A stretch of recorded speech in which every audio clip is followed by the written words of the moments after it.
পুঁজিবাজারে সম্ভাবনার সুবাতাস বইতে শুরু করেছে। সপ্তাহের দ্বিতীয় কার্যদিবস শেষ হয়েছে উত্থানে, বেড়েছে লেনদেন। একই অবস্থা মঙ্গলবারেও।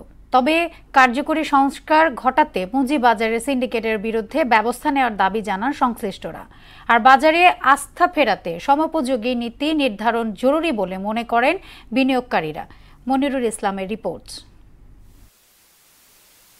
গেল 15 বছর ধরে পুঁজিবাজারে দুষ্টের লালন আর শিষ্টের দমন চলেছে, যার কারণে বৈশ্বিক অর্থনীতির চালিকা শক্তি শেয়ারবাজার ছিল নিম্নগামী। এ সময়টাতে ঢাকা স্টক এক্সচেঞ্জকে বাদ দিয়ে রেফারি ও ফিফার দায়িত্ব পালন করেছে খোদ নিয়ন্ত্রক সংস্থা বিএসইসি, যার কারণে এক শ্রেণী ফুলে ফেঁপে উঠলেও প্রতারিত হয়েছেন সাধারণ বিনিয়োগকারীরা। সপ্তাহের দ্বিতীয় কার্যদিবস উত্থানে শেষ হয়েছে।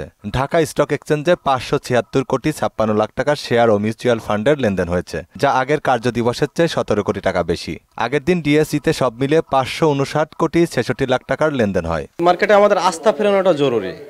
মার্কেটের মানুষের আস্থার লেভেলটা একেবারে জিরো পর্যায়ে চলে গেছে। বিভিন্ন সমস্যা কাটিয়ে যদি মার্কেটের মানুষের বিনিয়োগকারীদের আস্থা ফেরানো যায়, তাহলে মার্কেট সামনে আস্তে আস্তে ভালো হবে আমরা আশা করছি। এ ধারা অব্যাহত আছে মঙ্গলবারও। এদিন দুপুর পর্যন্ত লেনদেন হয়েছে 280 কোটি টাকা। ইন্ডেক্স পয়েন্ট 5358, যা আগের দিনের চেয়ে 23 পয়েন্ট বেশি। বিষয়টিকে বাজারের জন্য ইতিবাচক হিসেবেই দেখছেন বিনিয়োগকারীরা। আমাদের যে শেয়ার বাজার এখনও পর্যাপ্ত সংস্কারের প্রয়োজন, এবং আমরা বিগত দিনগুলোতে দেখেছি এখানে বিভিন্ন সিন্ডিকেট জড়িত। এই সমস্ত সিন্ডিকেটগুলোকে ব্যাঙ্গে দিতে হবে। এই রিফর্মগুলো যখন হয়ে যাবে তখন বাজারে একটা পজিটিভনেস কাজ করবে সবার মধ্যে।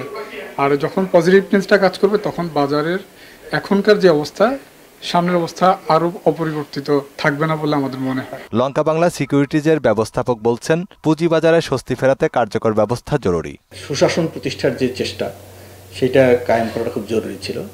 সেই হিসেবে যেসব প্লেয়াররা সঠিকভাবে মার্কেট প্লে করতেছিল না, তাদেরকে শাস্তির আওতায় আনা উচিত ছিল।